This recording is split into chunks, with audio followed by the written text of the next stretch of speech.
Hello and welcome. This is Cheryl. Thank you so much for joining me today. In this video, I'm going to create a Dancing in the Rain card using the Dancing in the Rain die set from the new Out and About Scout collection. Now, this is a great collection of dies specifically meant to be used in the new Platinum Scout. The Platinum Scout is a smaller die cutting machine that cuts many of Spellbinders dies. This is a collection that came out with the new launch of that machine. I have a video, or I'm going to have a video coming out using all of these dies to create some cards, but I'm going to start off with using the Dancing in the Rain die set. I thought it would be fun to create an interactive card with it in two different ways, but I wanted you to see the rest of the dies in the collection, and I can't wait to play with them. I just had to get the idea that I had for this die set out of my head first. So this is the Dancing in the Rain die set. I love the image and that fun umbrella. This die set creates a swing card. So those legs, the way this die set was intended to be used, the legs swing under the little figure. I wanted to do it two ways. I'm going to do it the way that it's intended, or that it was created to be used. And then I'm going to do a little spin on it and do something different.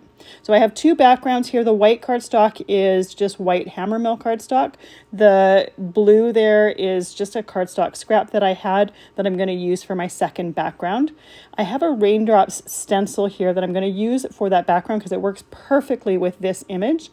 On my hammermill cardstock, I put some transparent gloss texture paste, and on this blue piece, I'm going to put some Moon Dust Stickles glitter gel. So we've got two different pastes here to create two different looking backgrounds.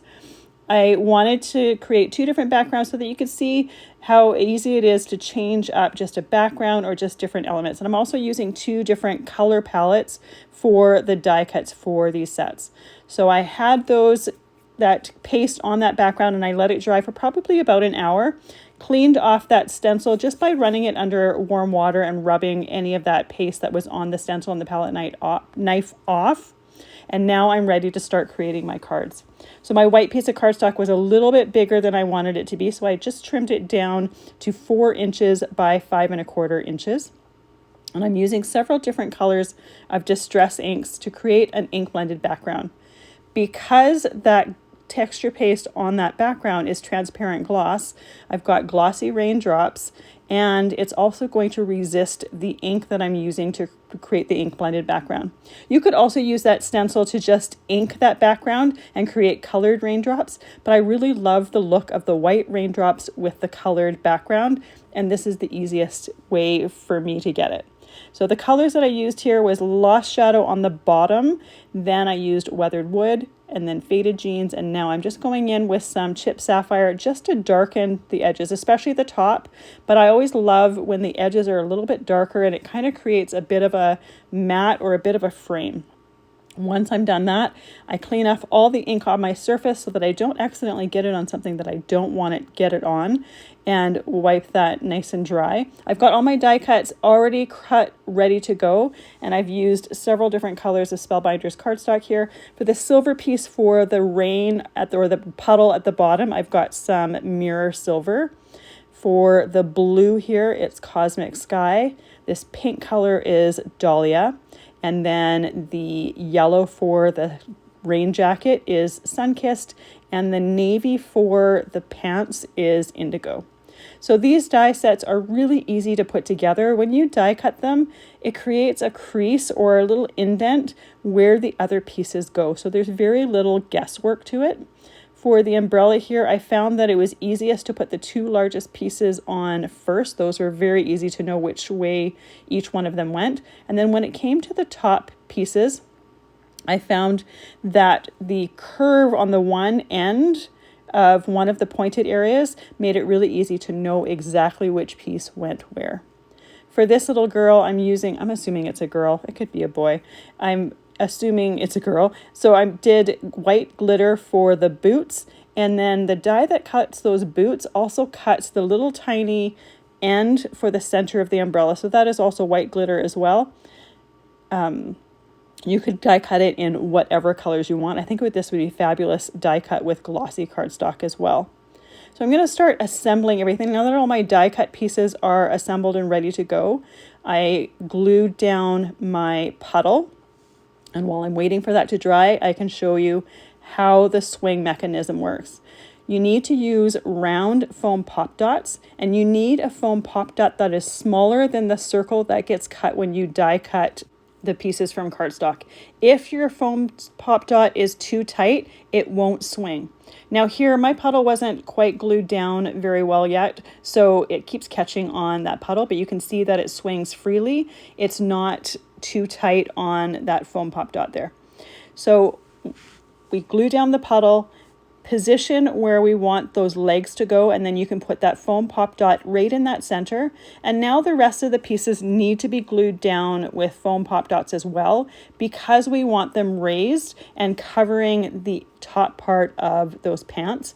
If we didn't have them raised, there would be it would just be a weird angle trying to get that jacket over top of those pants and then gluing the rest of it down flat. Because there's a foam pop dot there, we need to do some more pop dots for the rest of these die cuts, which is totally fine. It just gives it some extra dimension, but you do want to have those raised up.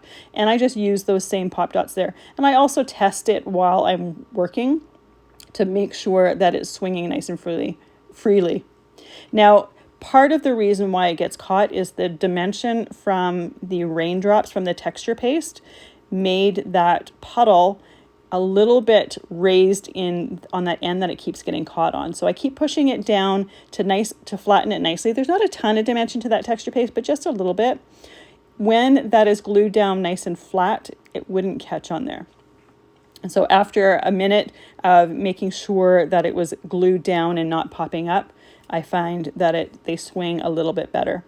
Now for the last piece here, we have our umbrella. And even though when we use foam pop dots, we typically just use the dots, when it comes down to it, if I have a larger area when I'm creating, I will use that background. It works exactly the same way. It's going behind something, so it's not part of the card design. And I have used up most of my large foam pop dots, and I don't want to use them up and not have any for when I do need them.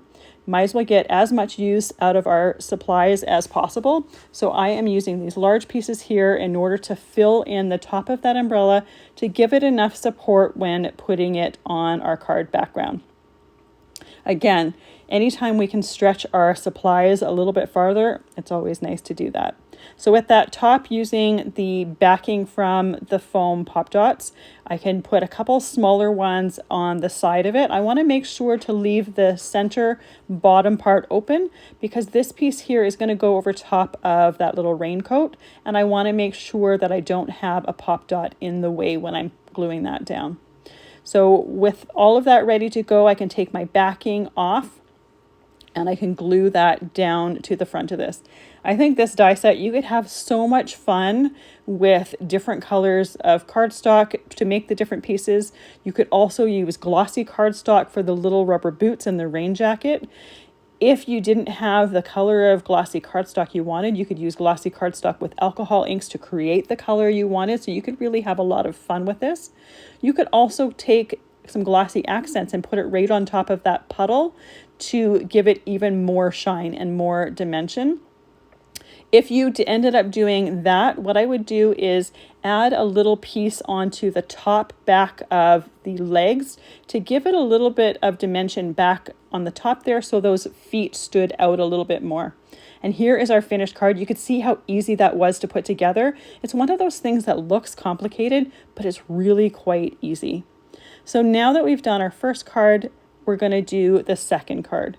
So for this one here, I'm not going to have swinging legs to it. What I'm going to do is create a spinner for my umbrella. First, we need to glue all of our die cut pieces together. And like I said before, I used a different color palette for this just so you could see this card done with a couple different color palettes.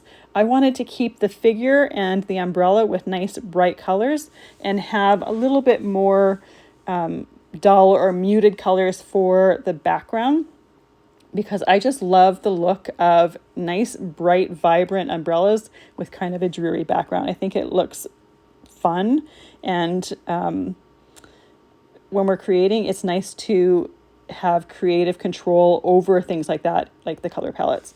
Now, for the spinning mechanism, you need 2 circle dies. I don't have any Spellbinders circle dies that were small enough for what I needed.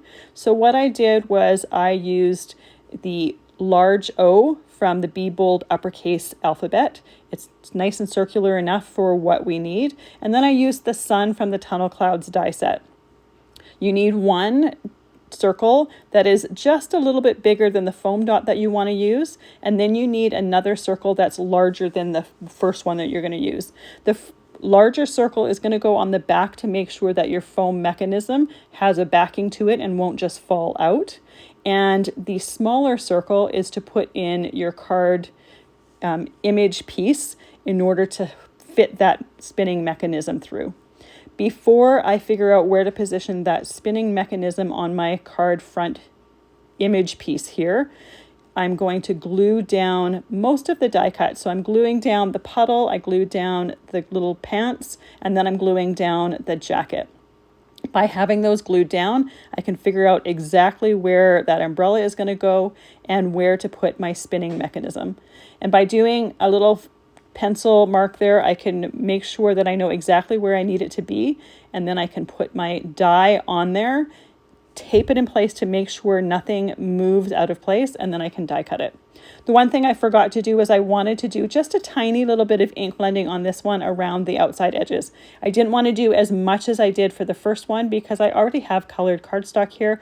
It's not necessary to do a lot of it, but like I said before, I love the look of a darker frame around it. So I just wanted to add that before I got too far because I did forget to do that at the beginning. Cleaned up all of the ink to make sure that I wasn't going to get any ink where I didn't want it to go. And now we can put that through the die cutting machine to cut out that circle. So if you don't happen to have the shape that you need, like a circle, take a look at your other die cuts. Sometimes you might find the appropriate shape in one of those sets, and you can repurpose it in a different and unexpected way, because this morning, had you told me that I was going to use an uppercase O to create a circle, I wouldn't have believed you. So now that we have that circle in that card image piece there, we can put our pop dot through and put that larger circle on the back. Now this piece here needs to be popped up to keep some room for that foam or that mechanism on the back to spin. So I'm just using, once again, the scrap, the backing of that foam pop dot sheet. Might as well get it used up and use it for the front of a card. Typically, if I have some straight edges, like I have that one on the top, I'll put that towards the outside. So if you happen to look underneath that front panel, you'll see a straight edge there. But I don't personally find that it really matters that much. If you're going to give someone a card and they're going to comment that you used the scraps from your foam sheet to assemble it, they're not really appreciating the time and effort that you took to put your card together. So again, let's stretch our supplies as much as possible. Might as well use all of this up so that we have more resources for fun things. So with that foam tape on the back there, I can put it onto my card base, and I just chose a white card base for this. You could choose whatever color you wanted, but to me the focus was going to be on the figure and the spinning umbrella anyways, so I didn't think it really needed a colored card base for this one. So there we have 2 unique and interactive cards created with the same die set, and I absolutely love the way they turned out, and I can't wait to start playing with the rest of this collection. Thank you so much for joining me today. I really appreciate you spending your time with me, and I hope you have a fantastic day.